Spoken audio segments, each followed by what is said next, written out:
Diary of a Boss Bitch, baby.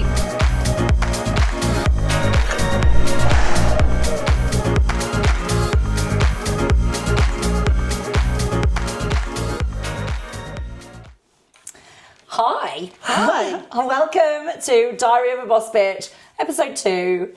Hi, Heather. Hi, Anne-Marie.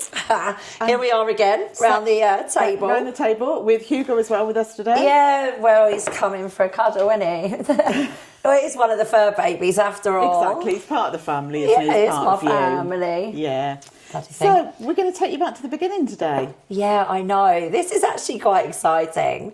Yeah. Yeah, I mean, it's funny, you were asking me, like, to do... to kind of do a bit of a history dig on my life and memories and stuff like that. Hi, Hughes. And I literally put Post-it notes all over the house. Right, okay. Literally trying to remember, because obviously when you're sort of like young, you think, and then I'm starting to look back and think, actually, what was my earliest memory? Yeah, I don't know. Yeah, and you do forget those earliest memories. Yeah. So lots of things came back then by doing that. Yeah, loads. It's actually, this is like free therapy, doing Well, there you go. Heather, you're out of a job. Oh, thanks. So go on then, little Anne-Marie. What was she like? What was life like? Oh, blimey. Well, yeah, I suppose I could go back, like my mum and dad. Where were you born? I was born, yeah, let's do that. Let's go right back to the beginning. Okay, so born in Brighton and lived in Brighton with my mum and dad up until about the age of 8. Okay. Yeah, and then my mum and dad split up. Okay. And yeah, I moved over. I moved into Hove briefly. Okay. And then, from Hove, I eventually got moved over to Seaford. Okay. But it was, the Brighton's a really important place for me because it's where I do remember, it's like my earliest memories and stuff there. Yeah. So, yeah. Sort of remember, all the things. So mum and dad successful? What was they were. like? Yeah, so actually my mum worked until the day that she had me. Wow. Yeah, okay. She went into labour at her desk. My God. I know. Maybe that's why I get a lot of this from. Possibly, you know, yeah. she literally just worked until the final seconds. She was even apparently when I was born, literally straight after I was born, she was opening her post. Oh my God! In her bed, in her hospital bed. That's amazing. I know. Yeah. Obviously, where you get that from. Total commitment. She, but they, my mum and dad, when they first got together, had absolutely nothing. Okay. I actually think my dad was going bankrupt at that point. Wow. Yeah. Okay. And then they came up with this idea to open a printing chemical company. Okay. All things. Was that something they'd been in before, or was that something completely new? Do you know, I don't actually know the answer to that. Okay. I have to ask my mum. But yeah, it was. Look, don't get me wrong. When I was little, like we had what a house. I mean, we had this big ass house on Rodine Way in Brighton, which is apparently our house was the first house to ever sell for £1 million in Brighton. Oh my God. I know. This is like after, obviously not when we were living there back then.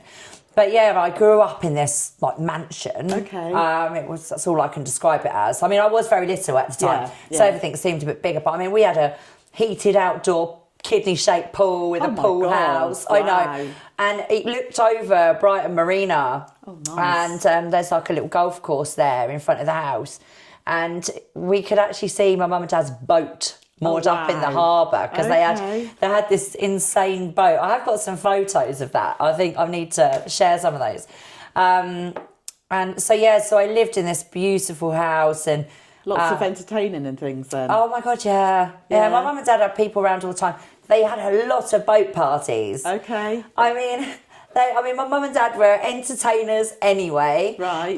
So they had a band as well, like a big band. What, they were in a band? Oh, wow. Yeah, it was their band. Okay. And they used to like tour all over the country. In fact, amazing. They went out to Mallorca and did gigs out there. Wow. So it was quite quite a fun time. I mean, obviously I was little, so I mean, I'm talking like 4 to 8. Oh wow! So but I used to go to work with my mum sometimes, mum and dad, and then sometimes I'd be at home. I had an au pair. Okay. Yeah, so that was fun. I mean, I had the au pair from when I was born. Oh wow. Okay. And so that because my mum and dad were so busy with their work.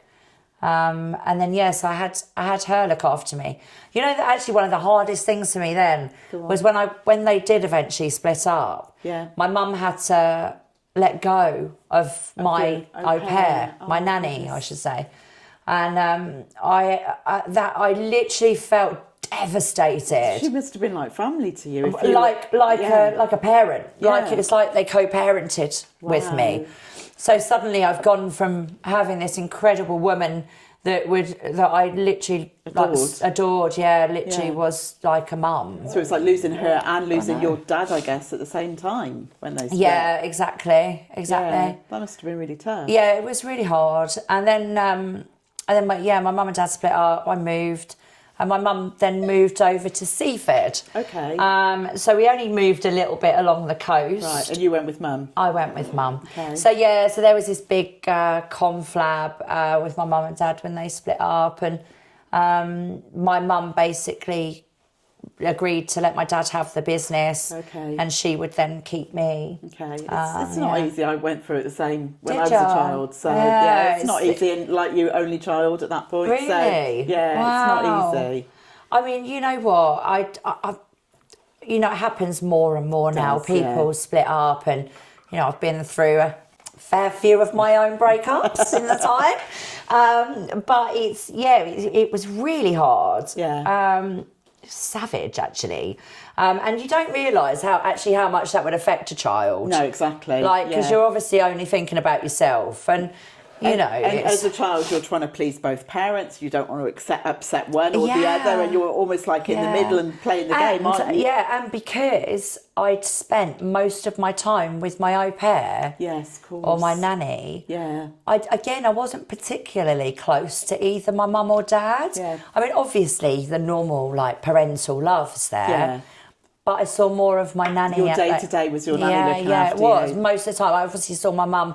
My mum obviously I was closer with my mum, obviously, when I was little. Yeah. Than I was with my dad, because my mum was at home a lot more than my dad. Yeah, that makes sense. Yeah. Yeah. It was a funny old world. Like, it was obviously, like, I did have a good upbringing, and I had a good background. My parents were well off. Obviously very driven if they started their own own business, driven. Which is obviously where you've got that's where I this get from. it from. Yeah. Thanks, Mum. Thanks, Dad.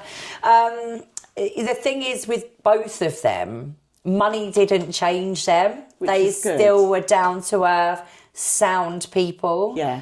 And I think the same for me. Yeah, it makes such a difference, doesn't it, when those sort of values and things stay and don't change. Yeah, exactly. I think it's really important. I think a lot of people, they'll go from zero to hero overnight and suddenly have a shitload of money. And don't know what to do with it. And well, they don't know how to act. And then all of a sudden they're like showing off and blah, blah, blah.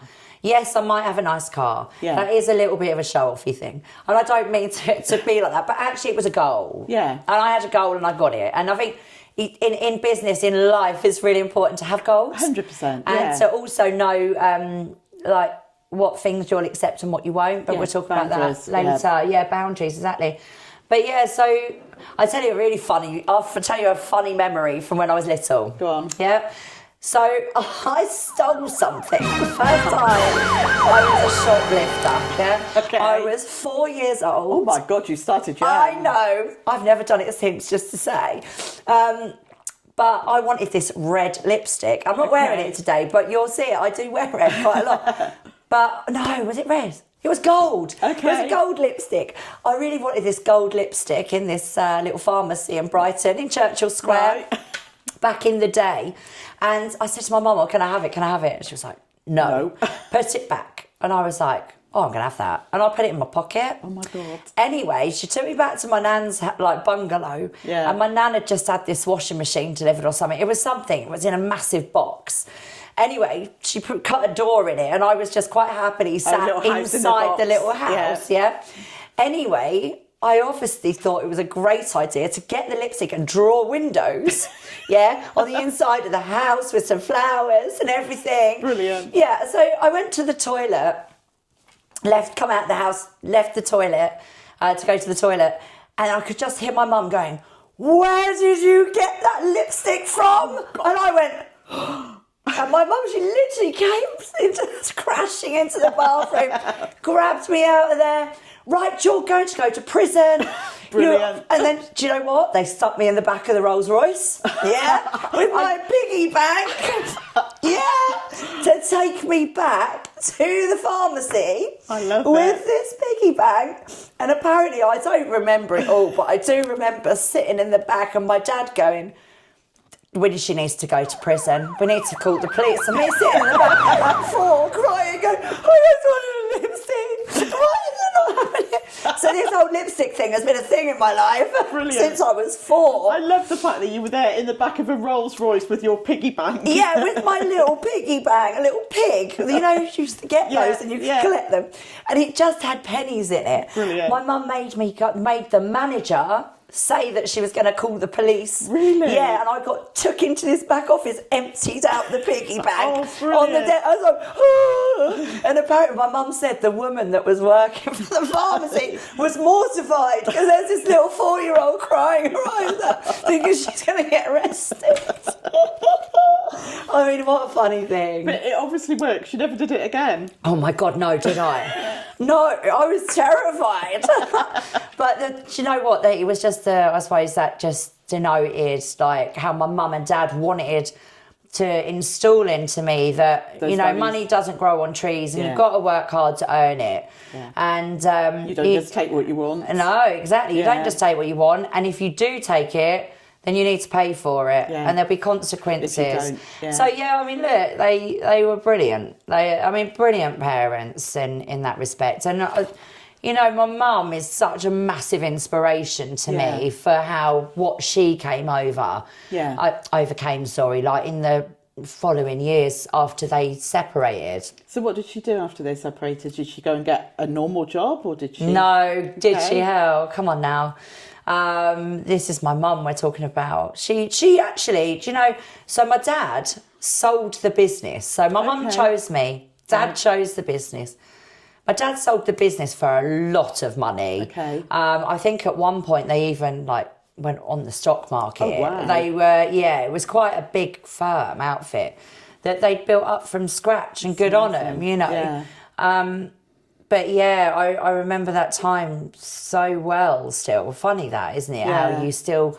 But I suppose it was a traumatic time. It was, and those memories do stay with you. Yeah, we moved over to Seaford, like I said, and that's where I ended up going to school. Okay. But I think my mum put me into private school. Okay. It wasn't an all-girls. Oh, there were boys there. It was co-ed, okay. Yes, there was. I mean, obviously we didn't sleep in the same dorm. Obviously. But it was so much fun. So you were a boarder then? I was a boarder. I actually started as a day pupil. Okay. But to be honest with you, I'd go in at 9 o'clock in the morning and all the fun stuff happened at night. They'd get to have breakfast together, they'd get to play together, they'd do their homework together. And obviously, so the social side of it was at night, wasn't it? Yeah, it actually was. Yeah, and all I was doing was going back to my mum's, and then my mum was working late, and my stepdad was there helping as much as he could. But it was hard. So you were sort of lonely in the evenings. I was, yeah. So I ended up saying to my mum, "Look, can I stay at school Monday to Friday?" Right. So I became a weekly boarder. Okay. But then that progressed to weekends as well, because actually when I used to go home, my mum still had to work at the weekends because she actually had a designer dress shop. Oh, wow. In Brighton Lane. It's called Veronica's. Oh, wow. Yeah, so she used to run that. Oh, my God, that shop. It was like heaven.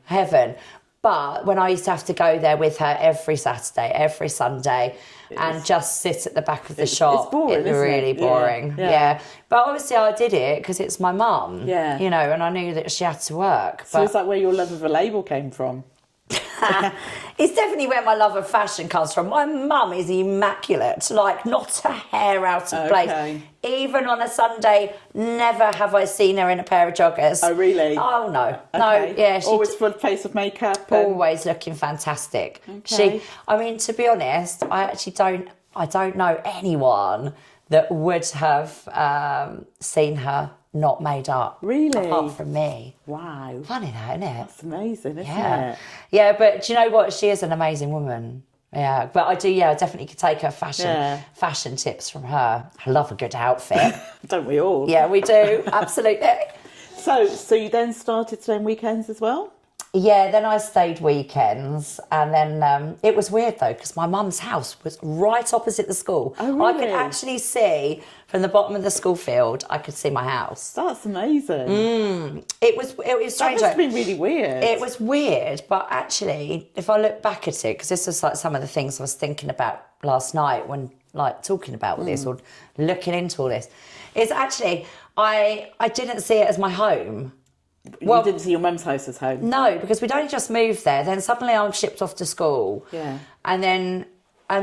So when I was I must have been at school for like 2 weeks or 3 weeks at boarding. So still quite new to it all. I was standing in line for breakfast one morning and they used to give out post. Okay, the old days of post. You actually get a letter. They gave me this letter and it said in it, it was from my dad, and it was so weird. Like, why am I getting a letter from my dad? Yeah. And it said, "Oh, Anne-Marie, I just thought I'd write to you and say that I'm moving to Mallorca in Spain, and I don't know when I'm going to see you again." Oh, that must have been heartbreaking. I mean, can you imagine? Especially at school, not to have that conversation face to face, and I guess with all of your peers around you. Well, with anyone around me. I was in a bloody line for breakfast. Yeah, and exactly. I'm reading this letter, and it must have been a paragraph, and I was like, wow. Like, I've lost my dad. I lost my dad. And do you know what? I don't think we spoke. I don't think I saw him for 5 years. Oh, goodness. I didn't get a Christmas card. Oh, Anne-Marie. Birthday card. It was awful. Obviously, like now I can look. Money might have changed him. Yeah.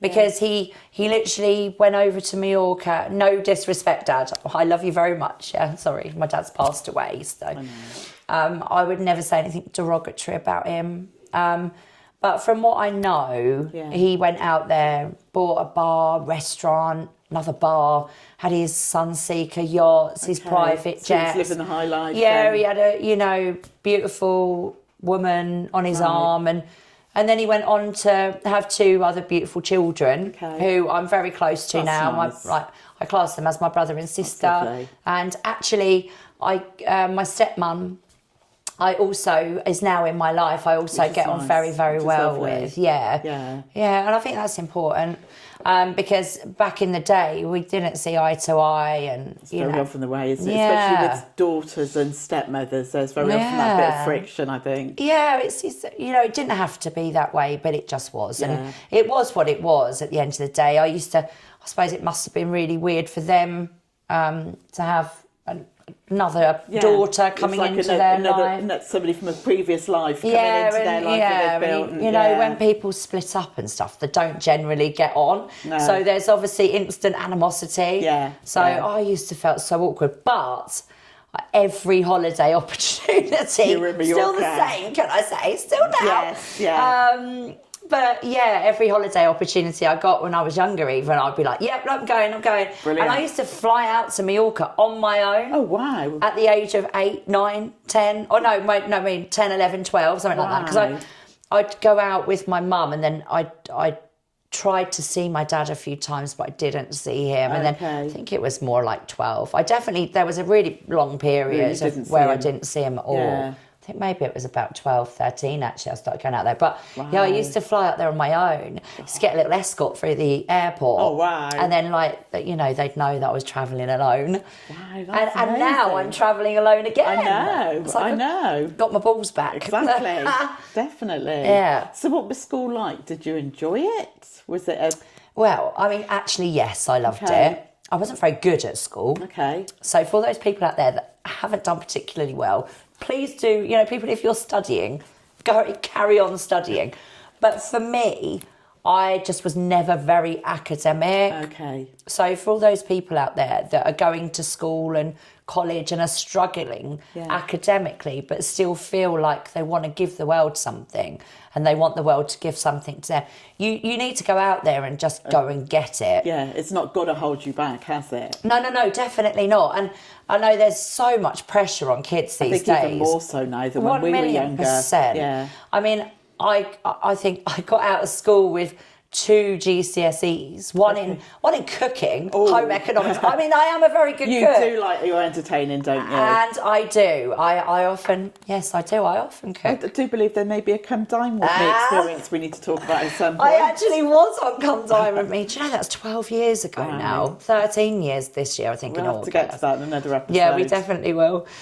So I got cooking and, computer studies. Okay. So I can build you a website. Okay. And I can cook you a good dinner. Okay. But everything in between, forget it.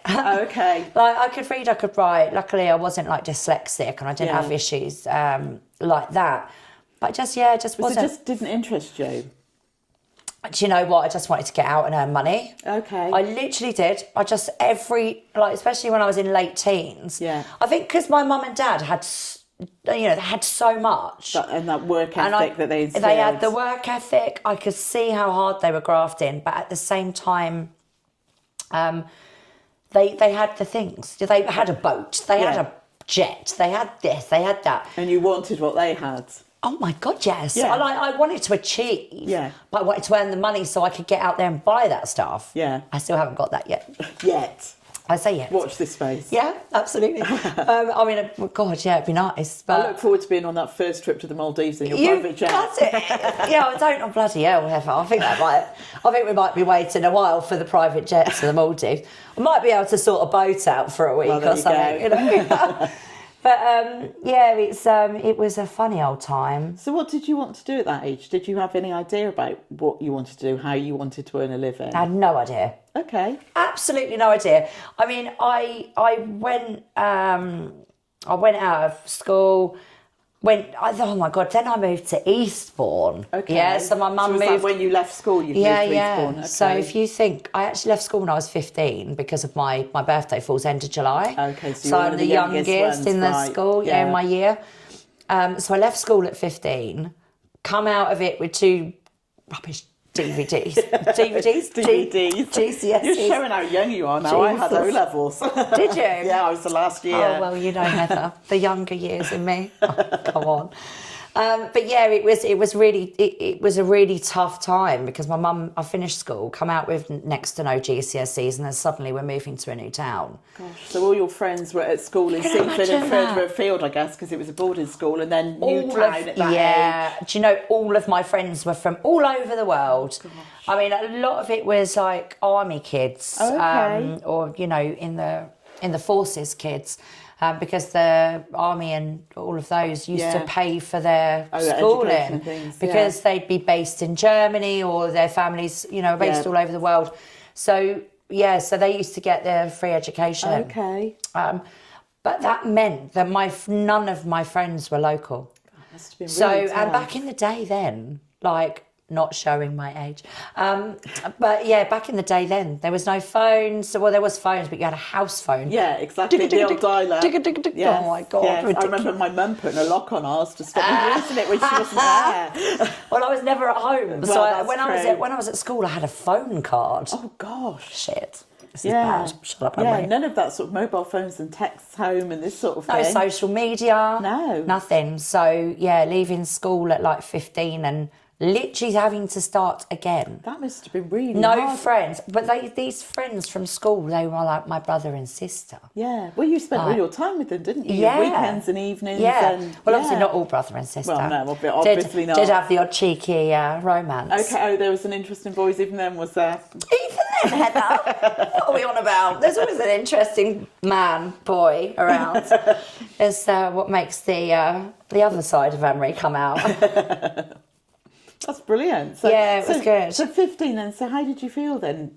What did you do at 15? Well, I mean, to be fair, I came over here, moved house, lost all my friends, suddenly living with my mum. who must have felt a little bit like a stranger. Yeah, I mean, obviously not. I mean, She's you obviously still have She's obviously your mum, and there's that parental bond. Yeah, we had that. But we did clash heads a bit, if I'm honest. It must have felt like you didn't know her, though, really. I didn't really know her that well. I mean, yeah. I mean, I'd say that. I mean, obviously, as an adult, at that particular time, we did clash heads. And I moved out really young. Yeah. I think I moved into my first ever, like, studio or room or whatever it was in the bottom of some person's house. Down in the town of Eastbourne. I must have moved out after about a year and a half. Oh, so really young then. Yeah. That must have been really hard at 15, almost feeling like you had to start again. Yeah, it did. And, almost living with somebody you didn't know. Well, yeah, I didn't know my mum at all. And we clashed because I'm messy. My mum's immaculate, like I said, her house, everything. But, That's just teenagers and mums, isn't it, Yeah. I think? Yeah, exactly. It sounds like we've got a lot of exciting things to cover. Yeah, look, there's a lot. 15 onwards from Eastbourne. I know. And what you started doing. Yeah, exactly. And look, I think there's so much excitement. I mean, I want to just do this like quickly, like go through my life, but on a day-to-day now, there's so much going on. I could fill millions of these up. This is all just background. I could do one of these every day at the minute. There's so much going on. Lots of juicy gossip coming, by the way. Definitely. But yeah, Heather, thanks for You're very welcome. Going through that with me. Okay, and we'll look forward to the next episode. Exciting. And finding out what you did next. Yeah, brilliant. Okay. Thank you. Thanks for having me. Take care and tune in next week. Bye, guys. Bye.